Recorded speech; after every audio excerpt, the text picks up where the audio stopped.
O envolvimento da França no desenvolvimento da energia nuclear remonta aos anos imediatamente anteriores à Segunda Guerra Mundial, quando o chamado Grupo de Paris foi fundamental para sustentar uma reação em cadeia através da utilização de um moderador.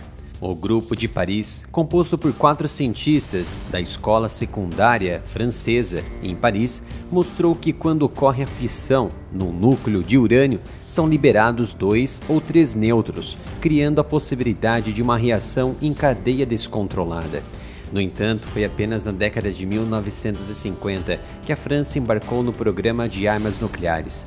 O seu primeiro teste nuclear bem-sucedido foi realizado no deserto do Saara, na região da Argélia, em 1960. A justificativa para a França desenvolver o seu próprio programa de armas nucleares foi amplamente atribuída a razões de segurança e prestígio. Hoje, a França mantém cerca de 300 ogivas implantadas em mísseis balísticos lançados por submarino e em caças de combate. De onde este número surgiu?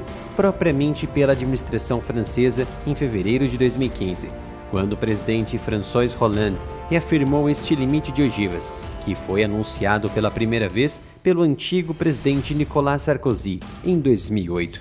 É importante destacar que a França não possui uma tríade nuclear, que é, claro, composta por 3 variantes de lançamento de artefatos nucleares, abolindo os sistemas terrestres móveis e de silos permanentes entre 1991 a 1998. A vertente marítima da Força Nuclear Francesa consiste em 4 unidades de submarinos e mísseis balísticos da classe Le Triomphant e Barracuda, movidos a energia nuclear, com sede em Le Long, na costa atlântica da Bretanha. Embora pelo menos um submarino nuclear esteja sempre implantado, a maior parte deles devem estar operacionais. Isso significa que sempre devem estar equipados com ogivas nucleares. Por exemplo, a classe Le Triomphant, com cada um contendo 16 mísseis balísticos M45 ou M51 de fabricação nacional, que podem transportar até 6 ogivas MIRVs TN-75, que são aquelas ogivas de reentrada independentes que possuem direcionamentos contra vários alvos.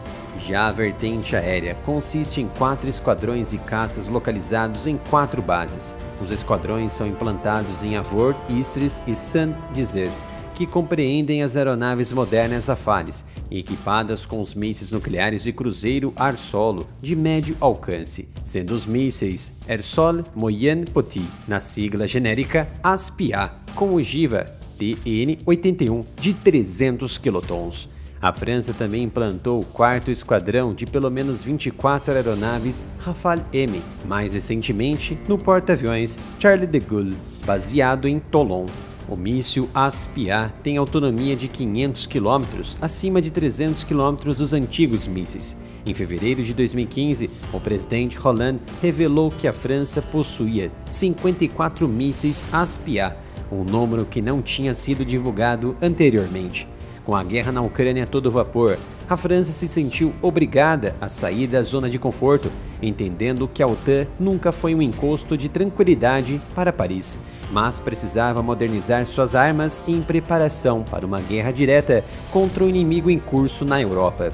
A Marinha Francesa acelerou a transição dos antigos mísseis balísticos lançados por submarinos M45 para os M51 mais recentes. Os mais novos submarinos da frota francesa, como por exemplo o Le Terrible e o Barracuda, estão totalmente equipados com as versões mais recentes das ogivas MK51.2 e MK51.3 de alcance estendido, estimado em 6.000 km.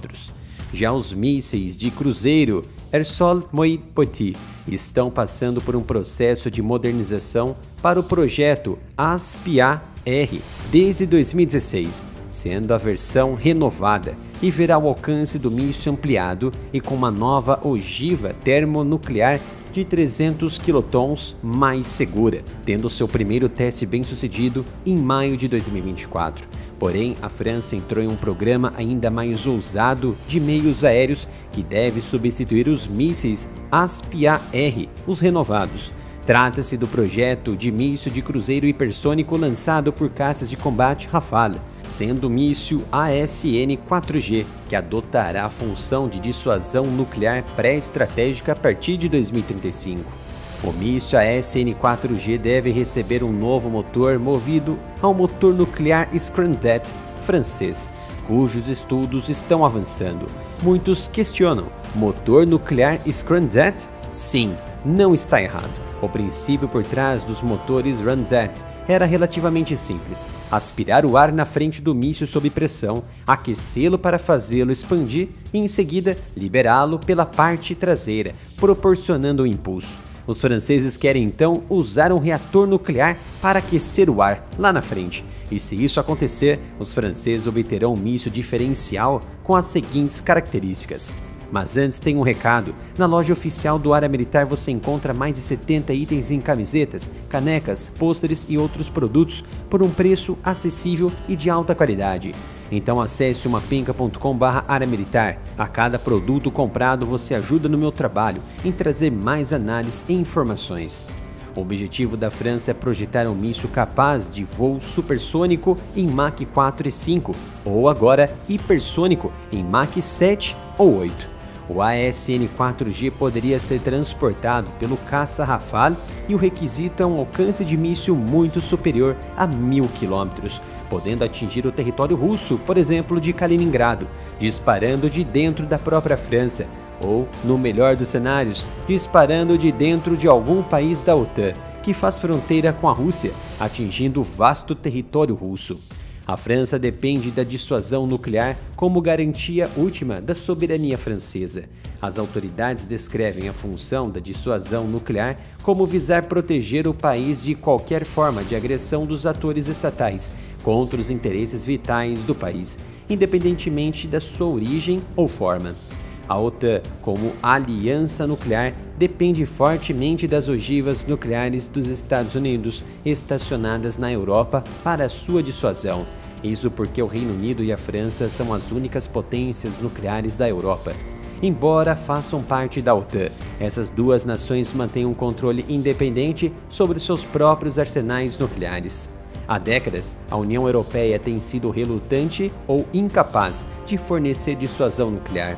Mas o ambiente de segurança incerto na Europa levou recentemente o Parlamento Europeu a reforçar o seu pilar de segurança, anteriormente negligenciado, e com isso fez com que alguns líderes políticos se tornassem mais expressivos sobre as armas nucleares.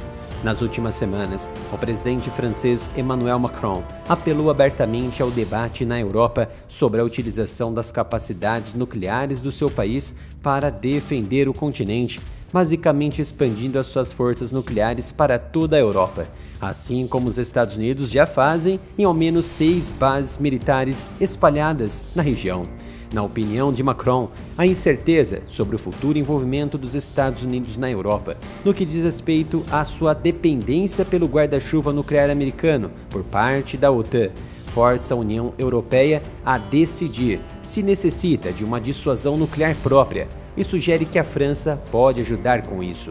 Mas não é claro se a França estaria disposta e seria capaz de alargar o seu guarda-chuva nuclear ao resto da União Europeia. Para que isso acontecesse, a França teria de abordar múltiplas questões, começando por explicar se manteria plena tomada de decisões sobre o seu arsenal, explorando as limitações do seu atual arsenal de armas nucleares baseadas no ar e pelo mar, a perda importante do monopólio na exploração do minério urânio na área do Sahel africano, e avaliar o impacto que tal decisão teria na OTAN e nas suas relações com os Estados Unidos. Após o Área Militar sofrer penalizações por apresentar questões sobre geopolítica e guerra, criei o Analytics, um novo canal que já ultrapassou a marca de 10 mil inscritos. Então conto com a sua presença, se inscreva e ative as notificações.